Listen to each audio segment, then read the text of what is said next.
विषय भी जटिल हो जाएंगे, क्योंकि जो बात समझ में नहीं आती उसी को तो जटिल कर दे। तो अर्थशास्त्र सुनने में जटिल लगता है, लेकिन अर्थशास्त्र, जिस अर्थशास्त्र की बात करेंगे वो तो प्रौत है। लेकिन बाबा कहते हैं कि इस विषय में प्रौत के विज्ञान को समझना, ये जो संपूर्ण समाधान, संपूर्ण अर्थशास्त्र है, एक विज्ञान है, एक मनोभाव से, मनोविज्ञान से जुड़ा हुआ है, साइकोलॉजी से जुड़ा हुआ है, साइको डायनेमिक्स से जुड़ा हुआ है, स्पिरिचुअल डायनेमिक्स से जुड़ा हुआ है, कलेक्टिव डायनेमिक्स से जुड़ा हुआ है। ये समझना।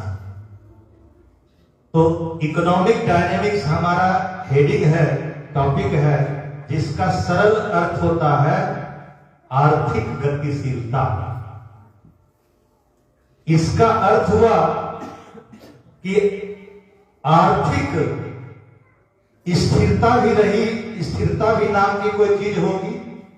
आर्थिक रूप से माने अर्थ की गति गतिशील रहे, इतना ही नहीं प्रगतिशील रहे और परागतिशील हो, ये बाबा की यहां संकेत है।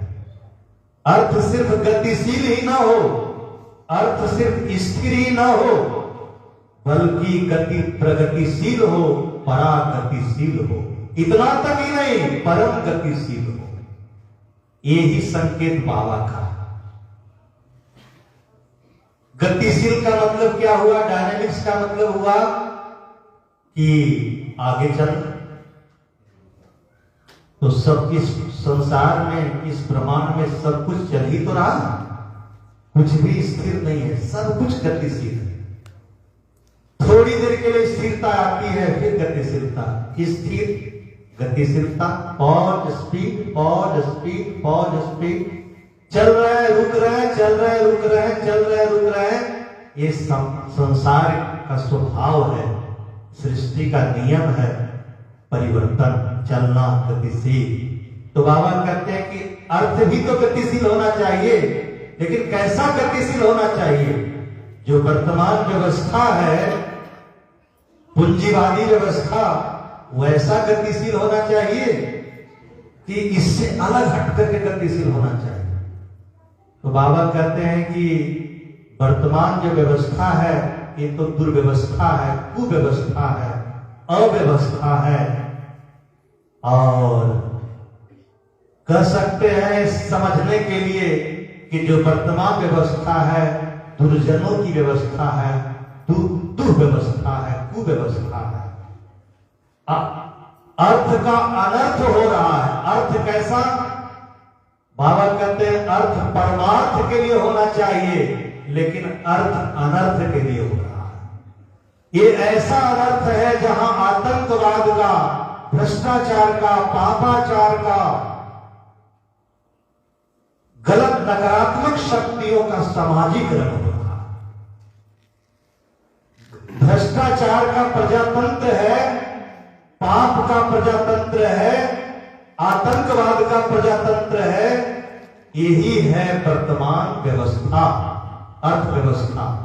लेकिन बाबा कहते हैं एक ऐसी नूतन नव मानवतावादी नई अर्थव्यवस्था को लाना है, जिस अर्थव्यवस्था में सज्जनों, महापुरुषों, सिद्ध पुरुषों, महापुरुषों का प्रजातंत्र हो, समाजीकरण हो, समाज व्यवस्था हो। कोई किसी के लिए गलत सोचे ही ना, कोई किसी के लिए गलत करे ही ना, ऐसी अर्थव्यवस्था लानी। इस विषय में बाबा कह रहे हैं। ये 87 का डिस्कोर्स है, प्रवचन है बाबा का, और इस डिस्कोर्स में इसके 3 साल बाद डॉक्टर रवि बत्रा ने लिखा a great depression of 1990, a great depression of 1990।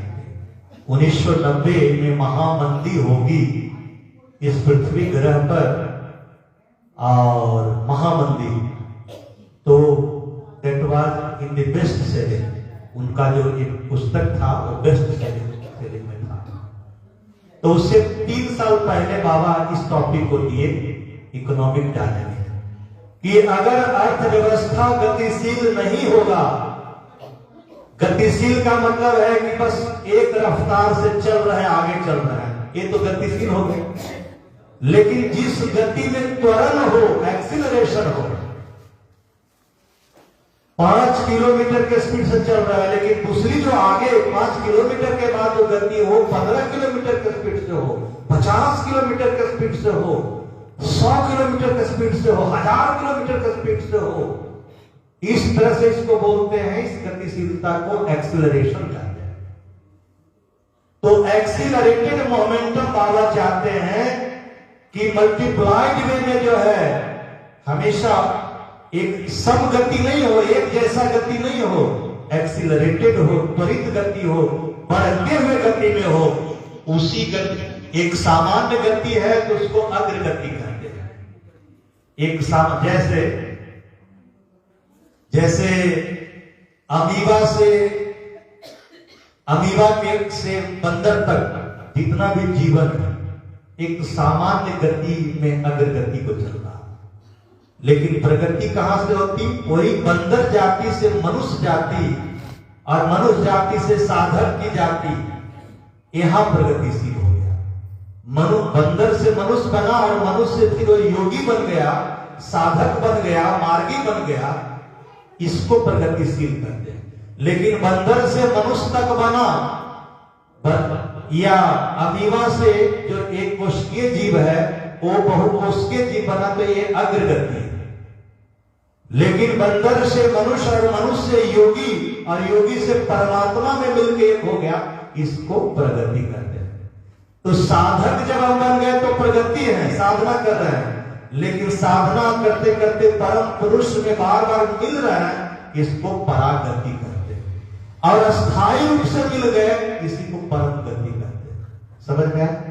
परम पिता बाबा की hands up, hand moving, clapping. एक क्रम बार बार चलता रहेगा। क्या बता रहे हैं? डायनेमिक्स बता रहे हैं, विज्ञान, अर्थ का विज्ञान, अर्थशास्त्र, अर्थ का दर्शन शास्त्र, इकोनॉमिक्स और फिलॉसफी कैसे है और साइंस कैसे है, उसको बाबा समझा रहे हैं। तो निश्चित रूप से अर्थशास्त्र का सीधा संबंध मन से है, मनोविज्ञान से। तो बाबा कह रहे हैं कि गति, अब हम एक एक पॉइंट समझते हैं धीरे धीरे। अब पहला पॉइंट हमारा इकोनॉमिक डायनेमिक्स, आर्थिक गतिशीलता। किसी को समझ में आया कि नहीं? सबको? टॉपिक क्या है? आर्थिक गतिशीलता, इकोनॉमिक डायनेमिक्स। पहला पॉइंट क्या है? Economy and dynamics. क्या क्या है पहला पॉइंट? बोलिए सब। Economy and dynamics. पहला पॉइंट क्या है? जोर से बोलिए। इकोनॉमी एंड डायनेमिक्स, ये पहला पॉइंट। तो इकोनॉमिक डायनेमिक्स जो हमारा डिस्कोर्स है बाबा का, उसमें बाबा समझा रहे हैं कि समझो इकोनॉमिक्स किसको कहते हैं, अर्थशास्त्र किसको कहते हैं। तो हम लोग सीधा पढ़े हैं, एडम स्मिथ के अर्थशास्त्र को पढ़े ना। अर्थशास्त्र धन का विज्ञान है। अर्थशास्त्र किसको कहते हैं? अर्थशास्त्र क्या है? धन का विज्ञान है। पढ़े ना? हाँ, कौटिल्य का अर्थशास्त्र,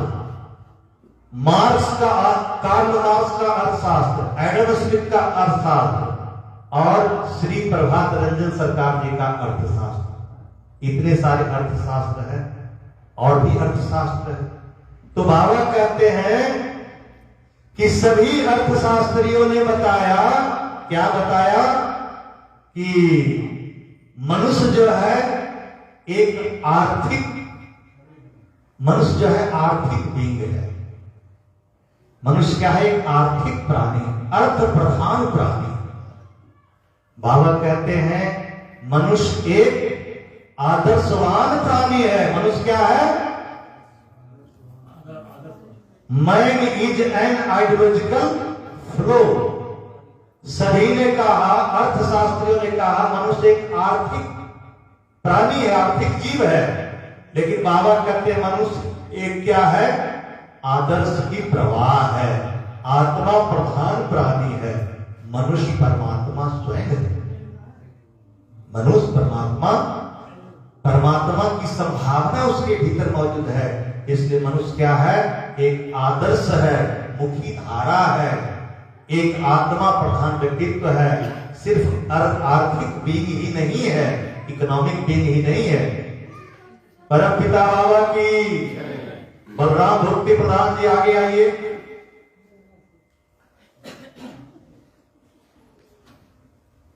तो मनुष्य क्या है? मनुष्य एक आर्थिक प्राणी है कि मनुष्य एक आत्मा प्रधान प्राणी है? क्या है बताइए? तो बाबा कहते हैं हमारी जो अर्थशास्त्र होगी, अर्थव्यवस्था होगी, इतनी डायनेमिक होगी कि लोग समझ पाए कि वो सिर्फ एक सामाजिक प्राणी, विवेकशील प्राणी नहीं है, आर्थिक प्राणी नहीं है, बल्कि एक आत्मा प्रधान है। आत्मा परमात्मा स्वयं है। ऐसा अर्थशास्त्र बाबा देना चाहते हैं, ऐसी अर्थव्यवस्था लाना चाहते हैं जिस व्यवस्था के अंतर्गत हर मनुष्य कोई एहसास हो, महसूस हो कि हम जीने के लिए, खाने के लिए, पीने के लिए, भोग करने के लिए इस धरती पर नहीं आए हैं। पैसा कमाने के लिए, रुपया कमाने के लिए, नौकरी के लिए इस पृथ्वी ग्रह पर नहीं आए हैं। तो क्या हर क्षण ये अनुभूत करने के लिए आए हैं कि मैं परमात्मा, आत्मा, दिव्य आत्मा हूं, इसकी अनुभूति करने के लिए आए हैं। किंतु आज तक ऐसा परिवेश बना ही नहीं कि हर मनुष्य इसकी अनुभूति कर सके। मनुष्य तो शोषित है, प्रताड़ित है, मनुष्य में भ्रष्टाचार की भावना है, आतंकवाद की भावना है, कुविचार है, कुप्रेरणा है, दुष्प्रेरणा है, तोड़फोड़ की भावना है। ऐसा ही परिवेश है। तो जो मानस तरंग है वो क्या है? बहिर्मुखी मानस तरंग है।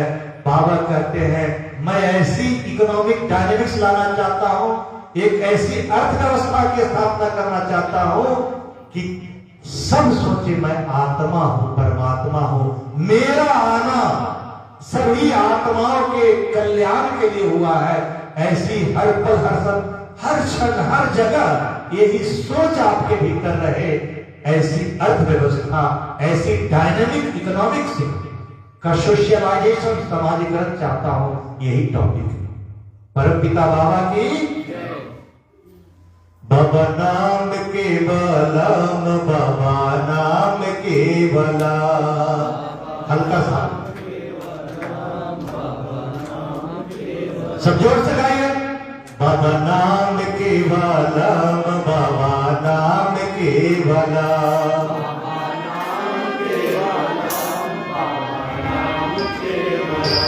बाबा कैसा इकोनॉमी चाहते हैं? बाबा चाहते हैं कि एक ऐसी व्यवस्था हो जो आत्मा प्रधान, सिद्ध पुरुषों का समाज, महापुरुषों का समाज बने, सिद्धों का समाज बने, योगियों का समाज बने, ऋषि मुनियों का समाज बने, भक्तों का समाज बने। एक डायनेमिक्स भगवान कह रहे हैं, ऐसी अर्थव्यवस्था भगवान लाना चाहते हैं। मद्रास की धरती पर बाबा गए और सामने की पंक्ति में बैठे एक भक्त को, बिहार के भक्त को देखे। बाबा कहते हैं क्यों जी तुम यहां भी आ गए? ये मद्रास दक्षिण भारत की भूमि है। यहाँ अंग्रेजी में लोग बोलते हैं, यहाँ तमिल भाषा बोलते हैं, यहाँ पर संस्कृत में बोलते हैं, और मैं समझता हूं कि तुम तो हिंदी भी अच्छी तरह से नहीं समझते हो। तो भक्त खड़ा होकर कहता है बाबा जब आप हिंदी में बोलते हैं तो हम थोड़ा ही समझते हैं, हम तो टुकुर टुकुर आपको देखते रहते हैं।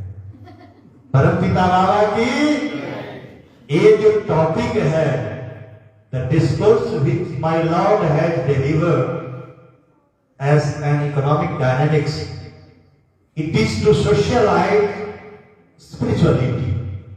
ये अध्यात्म के समाजीकरण के लिए ये विषय बाबा ने दिया है।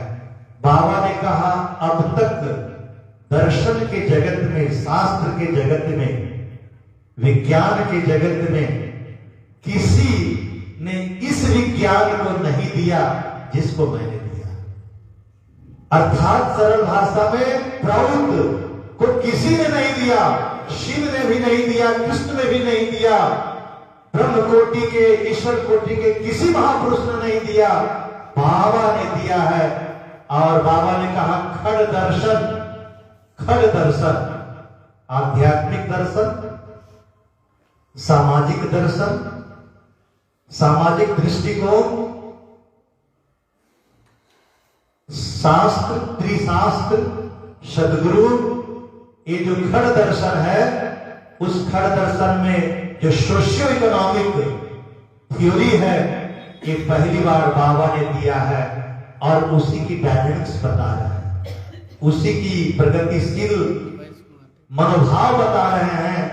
और एक लाइन में तो इतना ही समझना है कि एक ऐसा अर्थशास्त्र जो कभी समाज का, व्यक्ति का, समष्टि का, समूह का, किसी का, कोई जाति, कोई मजहब का हो, किसी का अनर्थ, किसी के साथ कोई अनर्थ न हो, ऐसा अर्थ व्यवस्था बाबा लाना चाह रहे हैं।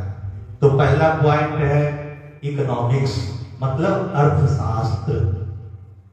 इकोनॉमी माने अर्थव्यवस्था, और डायनेमिक्स मतलब अग्रगति, अधोगति, प्रगति, परागति, परागति, परम गति, अग्रगति, अधोगति, अधोगति, अग्रगति, बार बार अग्रगति, बार बार अधोगति, बार बार प्रगति, बार बार अधोगति, बार बार परागति, बार बार अधोगति, एक बार परम गति, नो अधोगति। कितनी बड़ी मैसेज मिली है, पूरा शास्त्र सब समझ में आ गया। जब तक तुम व्यष्टि और समूह, भगवान कहते हैं जब तक तुम परम गति को उपलब्ध नहीं होते हो, तुम्हारा पतन होता रहेगा।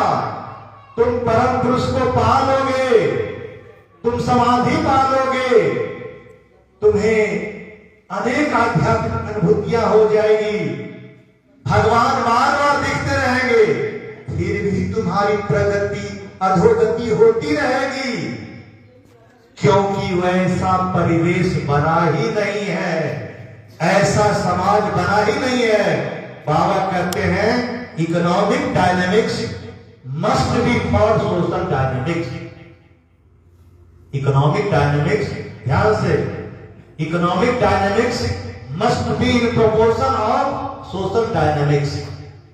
अब हार्ड हो रहा है थोड़ा सा, हम क्या बोले, क्या बोले हम? Economic dynamics must be proportional to must be in proportion of social dynamics. इसका सरल भाषा में इतना ही हुआ कि जो अर्थव्यवस्था है वो समाज व्यवस्था को अनुकूल बनाने के लिए, सुंदर बनाने के लिए। अगर कोई अर्थशास्त्र, आर्थिक नीति व्यवस्था को खराब कर दे, समाज की व्यवस्था को नष्ट विनष्ट कर दे, समाज किसको कहते हैं?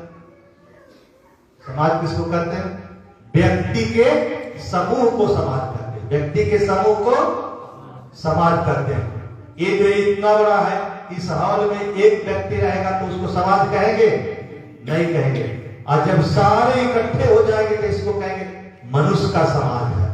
इसको कह सकते हैं बंदरों का समाज है, ये कह सकते हैं बिल्ली का समाज है। परमपिता बाबा की आंख बंद नहीं करेंगे। कह सकते हैं कि ये मनुष्य का समाज है, कह सकते हैं कि मनुष्य का समाज है, कह सकते हैं कि ये देवताओं का समाज है, जब बाबा के भाव में रहेंगे तो क्यों नहीं कर सकते? कर सकते हैं कि पशुओं का समाज है। जब पशु के भाव में रहेंगे तो क्यों नहीं यहां बैठ करके सबको मर्डर करने के भाव में रहे, सबके बारे में गंदा पर्दा सोचेंगे, तो ये पशु का समाज होगा कि नहीं होगा? तो बाबा कहते हैं अर्थव्यवस्था ऐसा हो जो समाज व्यवस्था को ठीक कर दे। Economic dynamics must be proportional of social dynamics. अर्थव्यवस्था समाज व्यवस्था के लिए होनी चाहिए। ठीक है, रूटीन 4। कोई एक नहीं यहां से बाहर जाएंगे जो सोचेंगे कि हम समझ गए, क्लास समझ में नहीं आया। परमपिता बाबा की, परमपिता बाबा की। तो अर्थव्यवस्था पहली बार इस पृथ्वी पर आया है समूह को, समाज को बनाने के लिए। इससे पहले न समाज बनी है न अर्थव्यवस्था आया है। जो भी व्यवस्था है वो दुर्जनों की व्यवस्था है, शोषकों की व्यवस्था है, कुव्यवस्था है, मजहबी व्यवस्था है। वहां धर्म नहीं, वहां अध्यात्म नहीं। ठीक है, बिल्कुल। तो बाबा कहते हैं इकोनॉमिक्स मतलब अर्थशास्त्र। अब अर्थशास्त्र की परिभाषा ये नहीं होगी कि मनुष्य जो है धन का, अर्थशास्त्र का मतलब धन का विज्ञान है। धन का विज्ञान नहीं है। अर्थशास्त्र कैसा है? परमार्थ का विज्ञान है। आज से बोल रहा हूं, अर्थशास्त्र क्या है? अर्थ का विज्ञान नहीं, अर्थशास्त्र परमार्थ का विज्ञान। क्या? परमार्थ का। सब बोलिए, अर्थशास्त्र क्या है? परमार्थ का विज्ञान है। परमार्थ किसको कहते हैं? अर्थ किसको कहते हैं? अर्थ कहते हैं कि धन, हमारे पास धन है जिसको हम मल्टीप्लाई कर सकते हैं, जिसका जोड़ घटाव गुना भाग बढ़ा सकते हैं और बढ़ा सकते हैं और घटा सकते हैं, है ना? अर्थ वही है ना जो घटता बढ़ता संपत्ति के रूप में। अर्थ का मतलब क्या हुआ? संपत्ति। अर्थ का मतलब तो बाहर जगत में प्राकृतिक संसाधन के रूप में जो संपत्ति है, वेल्थ है, धन है, संपदा है, और पूरे समाज व्यवस्था में जो मूव कर रहा है उसी को अर्थ कहते हैं। ठीक है, लेकिन ये जो वेल्थ की, अर्थ की, इकोनॉमी की मूवमेंट है, डायनेमिक्स है, वो सबके हित के लिए होना चाहिए ना। क्यों? अगर हित नहीं किया और वो जो मूवमेंट है रुक जाए, मूवमेंट रुक जाए, क्यों रुक जाएगी? जब गरीबी और अमीरी की खाई बड़ी हो जाएगी तो मूवमेंट जो है, इकोनॉमिक मूवमेंट, डायनेमिक्स जो है स्लो हो जाएगा। क्या हो जाएगा? अर्थात गरीब गरीब रह जाए, अमीर अमीर बढ़ता जाए। 95 लोग जो है गरीब रहे, 5% अमीर रहे, इस प्रकार की खाई 95% अमीर और 5% 95% गरीबी और 5% इस प्रकार की अगर अर्थव्यवस्था होगी तो समाज व्यवस्था कैसी होगी? आतंकवादियों का, भ्रष्टाचारियों का, शोषकों का। जिसके मनुष्य है गिद्ध, कौवा, गिद्ध आकाश में उड़ रहा, नजर मुर्दा पर। कहते हैं ये बहुत पहुंचे हुए हैं, आकाश में उड़ रहे हैं, लेकिन नजर कहां? मुर्दा पर, सड़ा हुआ चीज पर। विचार की कैसा गंदा। तो कहते हैं वैसी समाज व्यवस्था जहां गिद्ध न रहे, सुअर न रहे, कौवा न रहे, है ना, नोचने वाला, लूटने वाला, खसोटने वाला न रहे, कैसा हंस रहे, दूध का दूध, पानी का पानी करने वाला परमहंस सिद्धों का समाज रहे। ऐसी अर्थव्यवस्था बाबा चाहते हैं। तो हमारी जो डायनेमिक्स होगी वो सबके अग्रगति, प्रगति, परागति और परम गति के लिए हो। मैंने बताया, क्या बताया कि अग्रगति में अधोगति है, अग्रगति हो रही है, अधोगति जरूर होगी। इंतजार करो, आज न कल प्रगति हो रही है, साधना कर रहे हैं, परमपिता बाबा की प्रगति हो रही है, साधना कर रहे हैं, आकाश में उड़ रहे हैं, गिद्ध है अभी, नजर मुर्दा पर है। तो प्रगति स्वार्थ है, शोषण है, लूट खसोट का भाव है। हम ही को सबसे ज्यादा सारा धन इकट्ठा हो जाए, हम ही बुद्धि के मालिक हो जाए, हम ही पंडित हो जाए, विद्वान, सारा शक्ति, सारा ऐश्वर्य, सारा मार्ग हमारे हाथ में हो जाए, ये सब जो है प्रगति करवा करके अधोगति करवाएगा। परमपिता बाबा की एक एक बात ध्यान से सुनना है, क्योंकि भगवान को छोड़कर इस विषय के साथ कोई और न्याय नहीं कर सकता। ये अर्थशास्त्र, अध्यात्म शास्त्र कैसे बनता है उसी का क्लास है। उसमें ही भगवान कह रहे हैं, जब पूरा बता दूंगा तो सब स्पष्ट हो जाएगा। लेकिन रूपरेखा ऊपर से बताया कि कैसी डायनेमिक्स चाहते हैं, डायनेमिक्स कैसा चाहते हैं, हर मनुष्य का डायनेमिक्स पावर सुनिश्चित करना चाहते हैं। स्वागतम परमानंद जी, स्वागत है। बाबा का लौकिक सुपुत्र, दत्तक सुपुत्र कौन? किंसुक जी। एक दिन बाबा ने पूछा, किंसुक आज साधना किए? जी बाबा। कितनी देर बैठे? बाबा आधा घंटा, 45 मिनट। बाबा बोले स्वाध्याय किए? जी बाबा। क्या स्वाध्याय किए? प्राउड पढ़े। बाबा बोले जब प्राउड पढ़े तब तुमको 1.5 घंटा साधना में बैठना पड़ेगा। कितना? 1.5 घंटा। तुम बाहरी जगत के कल्याण के लिए सोचे तो 1.5 घंटा, और जब तुम परमात्मा के भाव में हो, है ना, परमात्मा के भाव में रह रहे हो, तब तो थोड़ा भी साधना किए तो चलेगा। लेकिन जगत कल्याण की जब बात सोचोगे तो जगत उसमें आएगा, माया आएगी, तो इसलिए उसमें तुमको साधना और बढ़ा देना। तो ये जो डायनेमिक्स है अर्थशास्त्र का, आर्थिक नीतियों का, एक नवीन नूतन सिद्धांत का अर्थात प्राउडिस्टिक पॉलिसी, प्राउड की नीति का, उसकी डायनेमिक्स क्या होगा? सबको परम गति में पहुंचाना। जहां पहुंचने के बाद व्यक्ति नीचे गिर ही न सकेगा, उस अवस्था तक सबको पहुंचाना होगा। यही विषय है महाराज, सबको परम गति ले जाना है। कहां पहुंचने के बाद किसी की दुर्गति नहीं होगी? परम गति। क्या? परम गति। ये परम गति क्या है? आज जो हम आफ्टरनून में रैली के बाद मंत्र चैतन्य, जो विशुद्ध साधना का क्लास है, ब्रह्म साधना का क्लास, वो एक एक पॉइंट फिगर बना करके बताएंगे तो सबको क्लियर हो जाएगा, ताकि साधना करने में सबको सुविधा हो जाएगी। तो बाबा यहां कह रहे हैं कि परम गति पा लेने के बाद व्यक्ति परम गति पा लेगा तो उसकी कभी दुर्गति नहीं होगी, अधोपतन होगा। लेकिन परागति, निर्विकल्प समाधि पाने के बाद भी दुर्गति हो जाती है। बाबा कहते हैं ये बाबा और कौन?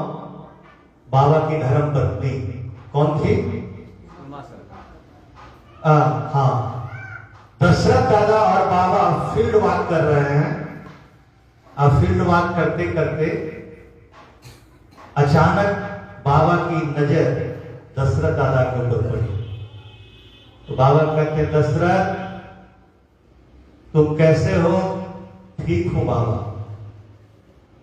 साधना किए? हाँ बाबा। तो आजकल जो तुम ध्यान कर रहे हो, हमने जो ब्रह्म ध्यान की प्रक्रिया दिया है, गुरु ध्यान की प्रक्रिया दिया, वही करते हो ना? तो बोलता बाबा कुछ दिनों से मां का ध्यान हो रहा है। बाबा बोलते हाँ जी, निर्विकल्प समाधि की अनुभूति है उसको, अर्थात परागति तक पहुंचे हैं। अभी सब हम क्लियर करेंगे मंत्र चैतन्य के क्लास में। परागति तक पहुंचे हैं, निर्विकल्प समाधि मिली है, और उस उमा सरकार की दुर्गति का इतिहास सभी लोग जानते हैं। तारक ब्रह्म को भी छोड़ दिया, तारक ब्रह्म के प्रति भी उसकी मति भ्रम हो गई। वो ये सोच ली कि आनंद मूर्ति पापी है, भ्रष्ट है, ऐसी उसकी, इसीलिए छोड़ दिया हमेशा के लिए उनको। लेकिन आनंद मूर्ति जी के रहस्य को, आनंद मूर्ति के मिस्टिक जो पर्सनालिटी है उसको समझना बिना संपूर्ण समर्पण के संभव नहीं है। हर बार समर्पण करना होगा, हर बार समर्पण करना होगा, तभी समझाओ। बाबा ने कहा दशरथ कभी कभार आ गई कोई बात नहीं है, लेकिन तुम गुरु ध्यान का ही ध्यान करोगे, किसी और का ध्यान नहीं करोगे। तो ये जो परागति है वहां पहुंचने के बाद भी दुर्गति हो जाती है साधक की। इसलिए परम गति पाने की जिद, संकल्प हर स्थिति में हमारा होना ही चाहिए। जय सत्य सनातन, जय सत्य सनातन परम पदम। परम पद ही हमारा सत्य सनातन धर्म है, लक्ष्य है, उसी को पाना सबकी गति है, डायनेमिक्स है। यही इकोनॉमिक डायनेमिक्स बता रहे हैं। अर्थ किसके लिए? परमार्थ के लिए। अर्थ का उद्देश्य क्या है? अर्थ का उद्देश्य क्या है? धन का उद्देश्य क्या है? धन का उद्देश्य हमारे पास पैसा है, धन है, संपदा है, चल अचल संपत्ति है, सबका उद्देश्य क्या है? परमार्थ है, सबका परमार्थ, सबका कल्याण है, यही उद्देश्य है। यही बाबा बता रहे हैं। तो प्रगति परागति तक पतन हो सकता, अग्रगति प्रगति परागति तक पतन हो सकता, अधोगति हो सकती। बार बार ऊपर उठोगे, बार बार नीचे गिरोगे, बार बार सुंदर बात सोचोगे, बार बार उल्टा पुल्टा आ जाएगा। स्वाभाविक चीज है, घबराना नहीं है, धैर्य रखना है, आगे बढ़ते रहना है। बार बार गिरो, उठो, आगे चलते रहो, यही बाबा समझा रहे हैं।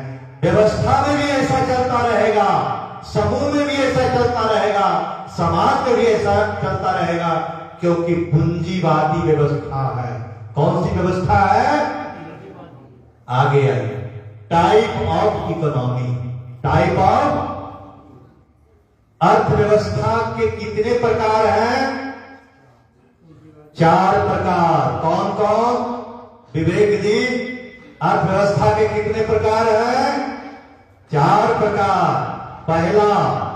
पहला को कहेंगे ट्रेडिशनल इकोनॉमी, लिख भी सकते हैं साथ साथ, ट्रेडिशनल इकोनॉमी। दूसरा को कहेंगे कैपिटलिस्टिक इकोनॉमी, तीसरा को कहेंगे कम्युनिस्टिक इकोनॉमी, चौथा को कहेंगे मिक्स्ड इकोनॉमी, और पांचवा को कहेंगे प्रोग्रेसिव इकोनॉमी। अर्थव्यवस्था कितने प्रकार के? 5। अर्थव्यवस्था कितने प्रकार के है? 5 प्रकार के उपलब्ध है व्यवस्था यहाँ। लेकिन 5वीं प्रकार की जो व्यवस्था है प्रोग्रेसिव इकोनॉमी, वो अभी तक लागू नहीं हुआ है। उसी की चर्चा हम लोग करने जा रहे हैं। लेकिन अब तक जो अर्थव्यवस्था है वो 4 प्रकार का ही है। कौन कौन? बोलिए। ट्रेडिशनल बोलिए, सब बोलिए, सब याद हो जाएगा। Traditional economy, capitalistic economy, mixed communistic economy and mixed economy. Hindi में भी बता, हिंदी और कठिन है, हिंदी और कठिन है। एक पारंपरिक अर्थव्यवस्था, पूंजीवादी अर्थव्यवस्था, साम्यवादी अर्थव्यवस्था, समाजवादी मिश्रित अर्थव्यवस्था और प्रगतिशील समाजवाद अर्थव्यवस्था। 5 हो गया ना डॉक्टर साहब? हाँ। तो टाइप ऑफ नंबर 2 हम सब लिखे हुए हैं। नंबर 2 पॉइंट है टाइप ऑफ इकोनॉमी। इकोनॉमी माने अर्थव्यवस्था। तो 5 प्रकार की अर्थव्यवस्था है प्रभुत्व को लगा करके, कृपाचार्य है ना। हाँ, तो पहला इकोनॉमी क्या है? पहला अर्थव्यवस्था हमारी पृथ्वी ग्रह पर क्या रही है? Traditional economy, conventional economy, ancient economy, उसको कहते हैं। जगदात्मान जी परमपिता बाबा की आंख अभी बोले थे, हाँ ध्यान में। ट्रेडिशनल इकोनॉमी कहते हैं प्राचीन काल में गांव में जो खेती होती थी, है ना, तो खेती करने वाले किसान खेती करते उपजाते थे, है ना, चाहे वो एग्रीकल्चर हो, चाहे वेजिटेबल कल्चर हो, चाहे फ्लोरिकल्चर हो, हॉर्टिकल्चर हो, फल की सब सामान बनाते थे। चर्मकार क्या करते थे? चमड़े के जूता बनाते थे। कि चांदीकार क्या करते थे? चांदी के बर्तन बनाते थे। और पीतलकार क्या करते थे? पीतल के बनाते थे। अब बोलेंगे कि दादाजी, स्वामी जी, कि जातिवादी पर है, ये जातियुति नहीं था। सामाजिक आर्थिक व्यवस्था को चलाने के लिए, स्वस्थ रखने के लिए सारा संतुलित व्यवस्था था, बैलेंस्ड इकोनॉमिक सिस्टम था। वो सब अलग अलग गुण के क्वालिटी के लोग थे, है ना बेटा। हाँ, सब लोग इकोनॉमी को मेंटेन करते थे ताकि सबकी अर्थव्यवस्था ठीक रहे। अकेला खाली खेती करेगा, अनुप जाएगा। अब बर्तन बनाने वाला कोई है ही नहीं एल्युमिनियम का, पीतल का, मिट्टी का बर्तन बनाने वाला है ही नहीं, तो खाएंगे किसमें? तो सभी प्रकार के लोग जो है उसमें जाति, जो वर्ण व्यवस्था जो बन गई, वो सब कर्म के आधार पर, गुण के आधार पर सब था। और वो सब व्यवस्था अर्थव्यवस्था को स्वस्थ रखने के लिए, आदर्श बनाने के लिए प्राचीन काल में होता था। परमपिता बाबा की। उसके बाद आ गया किसान खेती करते करते करते करते क्या आ गया? फ्यूडलिज्म आ गया, सामंतवाद आ गया। पहले, उससे पहले जमींदारी पर था। किसानों के बाद जमींदार पैदा लगे, जमींदार हो गए। जमींदार के बाद सामंतवाद आ गया। सामंतवाद के बाद पूंजीवादी व्यवस्था, राजतंत्र, और राजतंत्र के बाद जो है पूंजीवादी व्यवस्था आया। पूंजीवादी व्यवस्था के बाद साम्यवादी व्यवस्था आया। साम्यवादी व्यवस्था के बाद मिश्रित समाज व्यवस्था आया, और मिश्रित समाज व्यवस्था के बाद प्रभुत्व आ गया। क्रम समझ में आया? बोलिए क्रम फिर से। प्राचीन जो व्यवस्था थी, किसानों वाली व्यवस्था, बड़ी, कुम्हार, धोबी है, धोबिया क्या कर, धोबी कपड़ा है ना, सबका काम था। परमपिता बाबा की। एक बार बाबा बोले एक भक्त को कि भगवान कृष्ण के दरबार में, कहा गुजरात में कहा थे भगवान कृष्ण? द्वारका नगरी में, राज दरबार में जो धोबी भगवान कृष्ण की कपड़ा धोती थी, उसको आनंद मार्ग का सन्यासी बना दिया होती। आज वो सिद्ध है, आनंद मार्ग की सिद्ध महिला है। सन्यासी, सन्यासिनी या मार्गी, यहाँ कोई साधारण लोग नहीं होते। आनंद मार्ग में सब महापुरुष है, सब महापुरुष, सब देवी देवता, सब सिद्ध है। तो ये जो व्यवस्था चलती चली आ रही है, तो क्या बता रहा था कि किसान, प्राचीन अर्थव्यवस्था के बाद शोषण बढ़ने लग गया धीरे धीरे, जमींदारी पर था। और जमींदारी के बाद सामंतवादी व्यवस्था, राजतंत्र में तहसील लेवल के, डिस्ट्रिक्ट लेवल के एक मैनेजर होता था, एरिया मैनेजर, है ना, वो सब सामंतवाद, फ्यूडलिज्म। तो वहां पर उनका और शोषण चलने लग गया लोगों के ऊपर। प्रजातंत्र माने जो मनुष्य है, जन सामान्य है, उनके ऊपर शोषण। तो किसान की जो पहली पारंपरिक व्यवस्था थी, उस व्यवस्था में तो शोषण नहीं था, सबका कल्याण था। लेकिन उस व्यवस्था के बाद धीरे धीरे जमींदारी प्रथा, सामंतवादी प्रथा, राजतंत्र में भी शोषण चलता रहा। कुछ कुछ भारत के राजतंत्र में, जैसे चाणक्य के समय कौन राजा थे? आज से 2300-2400 वर्ष पहले चंद्रगुप्त एक आदर्श राजा हुए जो कल्याण के लिए कौटिल्य अर्थशास्त्र का प्रभाव उनके ऊपर था। विष्णुगुप्त कौटिल्य चाणक्य के अर्थशास्त्र का प्रभाव उनके ऊपर था। लेकिन उसके बाद जो साम्यवादी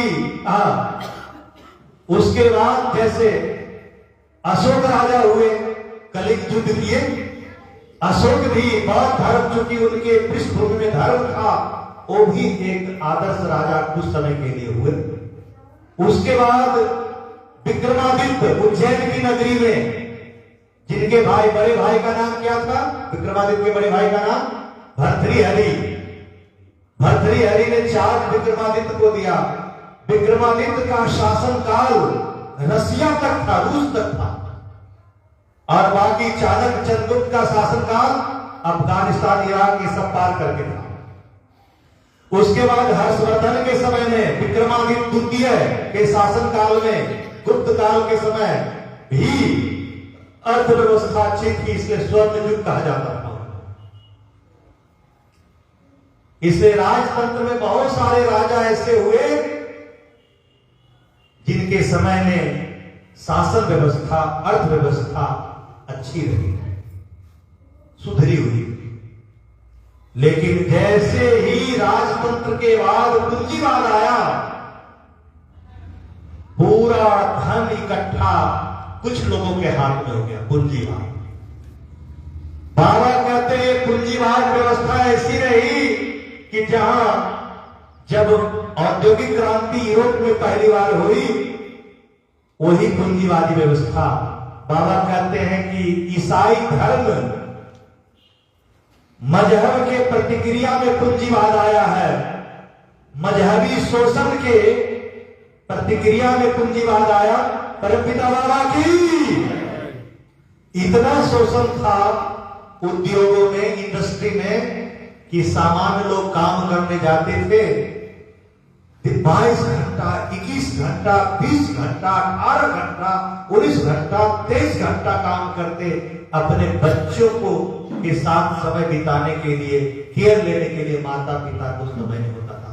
फैक्ट्री में दिन रात काम करना, इतना ओवर टाइम लोग दे करके कि थोड़ा पैसा और दूंगा, जैसे कुत्ते को रोटी देते हैं और लग कुतवा आता है, वैसे व्यवस्था दोष के कारण, अर्थव्यवस्था दोष के कारण लोगों की मजबूरी थी कि जो मजदूर वर्ग के लोग थे, गरीब निर्धन वर्ग के लोग थे, सर्वहारा वर्ग के लोग थे, बेचारे को श्रमजीवी थे, अधिक काम उद्योगों में, उद्योगपतियों के चंगुल में रह करके करना पड़ता था। बच्चे की मृत्यु हो जाती थी, मां अपने बच्चे को देख नहीं पाती थी। परमपिता बाबा की चरम सीमा पर औद्योगिक क्रांति के बाद जो पूंजीवादी व्यवस्था हुआ, चरम सीमा पर शोषण हुआ। भौतिक शोषण, आर्थिक शोषण, राजनैतिक शोषण, सामाजिक शोषण, बौद्धिक शोषण, आध्यात्मिक शोषण, सभी प्रकार का शोषण हुआ। जब भौतिक, आर्थिक, राजनैतिक शोषण हुआ, इसको कहते हैं ऑपरेशन। अंग्रेजी में परमपिता बाबा की ऑपरेशन, रिप्रेशन, सप्रेशन, 3 शब्द है। बोलिए, operation, suppression, repression and suppression. भौतिक स्तर पर सामाजिक, आर्थिक, राजनैतिक, सांस्कृतिक, ये जो शोषण है इसको कहते हैं, ये जो उत्पीड़न है इसको ऑपरेशन कहते हैं। बौद्धिक स्तर पर राजनैतिक, सांस्कृतिक, बौद्धिक ये जो शोषण है इसको क्या कहते हैं? रिप्रेशन। ऑपरेशन के बाद रिप्रेशन, रिप्रेशन। और आत्मा का शोषण, मजहब का भाव सबके भीतर घुसा दिया गया और धर्म बोध, अध्यात्म बोध, आत्मा प्रधान भाव इसको नष्ट कर दिया गया और जड़ भाव सबके भीतर रख दिया गया। इसको कहते हैं सपरेशन। समझ में आया? परमपिता बाबा की हैंड्स अप, क्लैपिंग।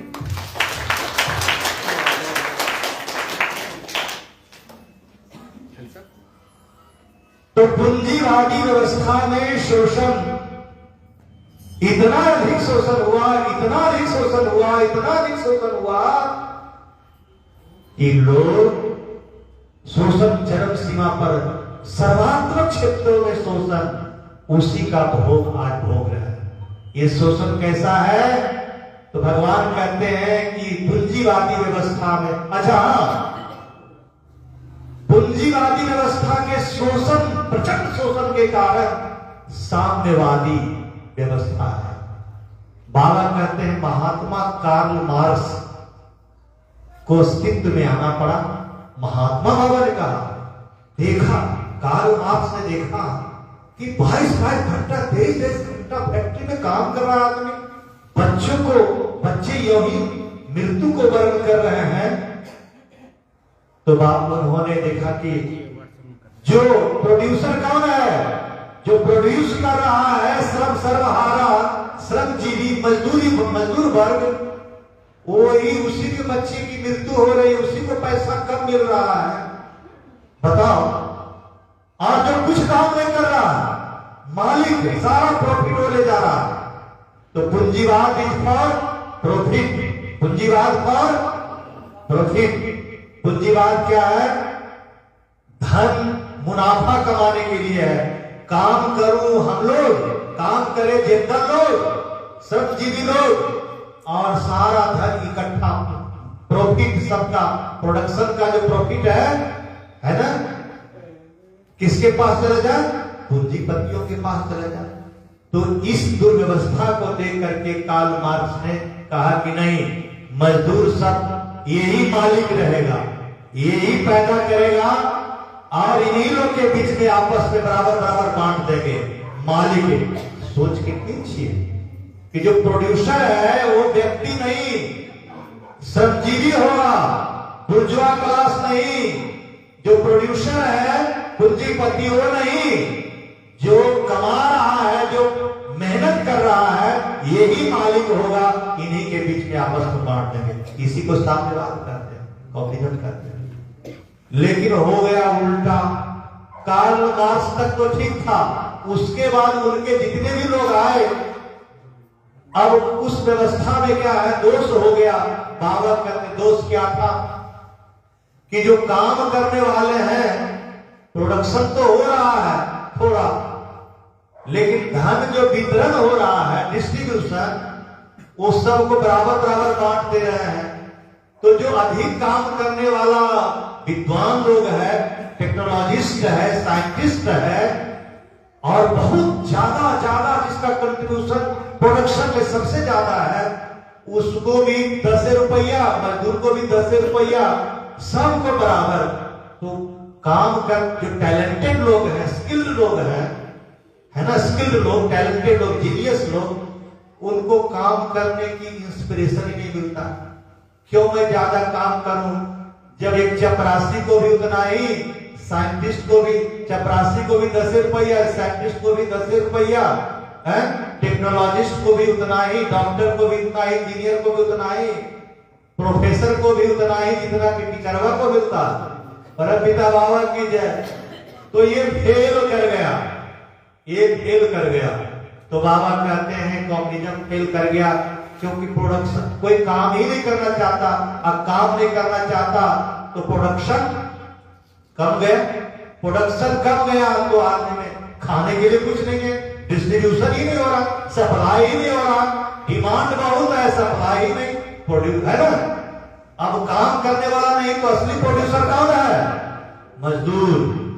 असली प्रोड्यूसर कौन हो गया? मजदूर जो काम करेगा।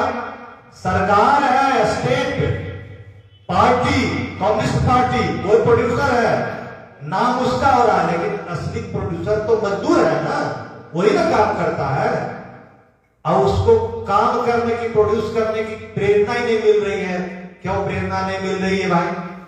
क्योंकि 10 रुपया मिलना, ज्यादा तो मिलना नहीं, जितना काम करो, जितना बुद्धि लगा लो।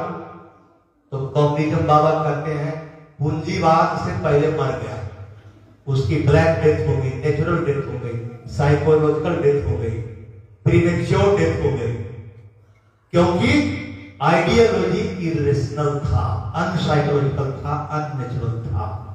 इसलिए कम्युनिज्म पहले मर गया। बाबा जब गए थे कहाँ गए थे? Germany, east Germany. तो ईस्ट जर्मनी में बर्लिन वॉल, बर्लिन था, पहले था, अब तो सब एक हो गया, हम भी वहां गए हैं। तो उस बर्लिन का एक दीवार था जो ईस्ट और वेस्ट बर्लिन को सेपरेट करता था। वेस्ट बर्लिन जो है पूंजीपतियों का देश था, धनाढ्य लोग थे, और ईस्ट जो है गरीबों का था, कम्युनिज्म था। कोई यहां से इस पार से उस पार नहीं जा सकता। बाबा पैर से उस बर्लिन वॉल को कस के मारे, बोले नहीं रहेगा कि टूट जाएगा। उस समय जितने भी यूरोप के मार्गी बाबा के साथ फील्ड वॉक में घूम रहे थे, सबने सोचा क्या बाबा बोल रहे हैं, ऐसा होगा क्या, असंभव। लेकिन जब 1990 में ग्लासनोस्ट और पेस्ट्रोइका आया, ओपननेस, पूरा यूरोप को ओपन कर दिया गया। ईस्ट रसिया में गोर्बाचेव ने ग्लासनोस्ट पेस्ट्रोइका दे दिया, मतलब ओपन कर दिया पूरा। सभी लोग, वेस्ट के लोग आ सकते हैं, पूंजीपति पूरी दुनिया के लोग हमारे यहाँ आ सकते हैं। कम्युनिज्म में सील्ड कर दिया गया था, कोई मेरे देश में, रूस में नहीं आ सकता, बुल्गारिया, रोमानिया, चेकोस्लोवाकिया, किसी कंट्री में नहीं आ सकता, पोलैंड, ये सब देश में। तो बाबा ने क्या किया कि परमपिता बाबा की बैठ जाइए, बैठ जाइए। तो अर्थव्यवस्था जो ट्रेडिशनल, ये क्या हम बता रहे थे, टाइप ऑफ इकोनॉमी, पूंजी, ये साम्यवादी व्यवस्था भी फेल कर गया। तो इंडिया में क्या किया, देखा कि पूंजीवाद को तो कोई पसंद कर नहीं रहा है, साम्यवाद आया, उसको भी कोई पसंद नहीं कर रहा है, ये तो फेल हो गया। अब क्या करो, दोनों मिला करके, तो जो रसिया है, चाइना है, क्यूबा है, वियतनाम है, ऐसे कई जो कम्युनिस्ट कंट्री सब थे, रहेगा तो कम्युनिस्ट कंट्री, जो राजा होंगे वो तानाशाह होंगे, डिक्टेटर होंगे, लेकिन व्यवस्था क्या होगा, मिक्स्ड होगा, पूंजीवादी व्यवस्था भी रहेगा और थोड़ा थोड़ा साम्यवादी व्यवस्था भी रहेगा। एडमिनिस्ट्रेशन सिस्टम जो होगा वो साम्यवादी वाला रहेगा, लेकिन मार्केट जो होगा, सिस्टम ऑफ प्रोडक्शन होगा, परमपिता बाबा की सिस्टम ऑफ प्रोडक्शन जो होगा वो कैपिटलिज्म वाला होगा, और सिस्टम ऑफ एडमिनिस्ट्रेशन क्या होगा, कम्युनिज्म वाला होगा। परमपिता बाबा की। तो इस पर इकोनॉमी का क्लास है, थोड़ा बोरिंग तो रहेगा, बोरिंग नहीं हो रहा, अच्छा ट्यूबवेल हो रहा। तब अब क्या है, टाइप ऑफ इकोनॉमी में बाबा कहे कि मिश्रित इकोनॉमी, भारत मिश्रित अर्थव्यवस्था को पालन कर रहा है, मिला जुला करके यहाँ के पूंजीपति भी कर रहे हैं, सरकार भी काम कर रहा है, पूंजीपति व्यक्ति, प्राइवेट इंटरप्राइज भी कर रहा है, लघु उद्योग, कुटीर उद्योग भी चल रहा है ना, स्मॉल स्केल इंडस्ट्रीज, ये सब।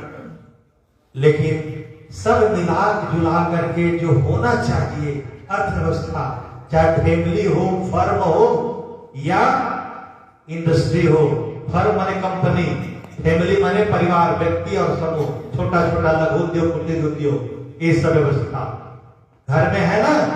घर में भी कपड़े बनाते हैं, घर में भी स्वेटर बनाते हैं, सब कुटीर उद्योग का। अचार बनाते हैं, हमारी एक दीदी इस बार अचार बना के लाई थी, रीवा वाली दीदी, अब खूब बिका। तो जो जहां रहेंगे वो तो यही बाबा कह रहे हैं कि अर्थव्यवस्था मिश्रित अर्थव्यवस्था, कोई सेंट्रल गवर्नमेंट की तरफ से अर्थव्यवस्था चल रही है, पूंजीवादियों के द्वारा अर्थव्यवस्था, प्राइवेट इंटरप्राइज चल रहा है, और छोटी छोटी परिवार के द्वारा अर्थव्यवस्था चला जा रहा है। इस परमपिता बाबा की ये सारे अर्थव्यवस्था मिश्रित अर्थव्यवस्था में कि इस सारी व्यवस्था को मिश्रित अर्थव्यवस्था कह रहे हैं। बाबा कहते हैं इससे काम नहीं चलेगा। अब आगे बढ़िए। तो लास्ट अर्थव्यवस्था क्या है? प्रौढ़ अर्थव्यवस्था, प्रगतिशील समाजवाद। बाबा कहते हैं ये जो समाजवाद है परमपिता बाबा की, कहीं भी बोलेंगे हम, यहां आ जाएगा, यहां लग जाएगा। बाबा बोलते हैं कि पूंजीवादी अर्थव्यवस्था आज जो देखो जी, कोई मिश्रित दूषित नहीं है, सब पूंजीवादी व्यवस्था है। कोई कम्युनिस्ट व्यवस्था नहीं है रूस में, चाइना में, सब पूंजीवादी व्यवस्था है। अमेरिका में कोई विशुद्ध पूंजीवादी व्यवस्था नहीं है। तो क्या सब जगह मिक्स चल रहा है, सब जगह मिक्स चल रहा है। लेकिन अमेरिका में जो 5 ट्रिलियन अभी जो क्या जीडीपी 5 ट्रिलियन जीडीपी है, ब्रिटेन का कितना है, उससे कम है। यूरोप का, फ्रांस का उस थोड़ा कम है। इंडिया का कितना जीडीपी है, लगभग 3। तो बाबा कहते हैं कि पूंजीवादी अर्थव्यवस्था में मंदन आता है, मंदी आता है। क्या आता है? डिप्रेशन। डिप्रेशन क्या होता है? Depression, recession, inflation. बाबा कहते हैं शोषण इतना ज्यादा होता है कि सब पूंजीवादी व्यवस्था में निर्गुण ब्रह्म की संख्या बढ़ जाती है, निर्विकल्प समाधि की संख्या बढ़ जाती है। पर हम पीछे में कौन? आपा प्रवीण दादा, समझिएगा, पूंजीवादी व्यवस्था में निर्विकल्प समाधि, निर्गुण ब्रह्म के उपासक बढ़ जाते हैं। इसका मतलब क्या हुआ कि परम सत्ता, concentration of, complete concentration of mind on health.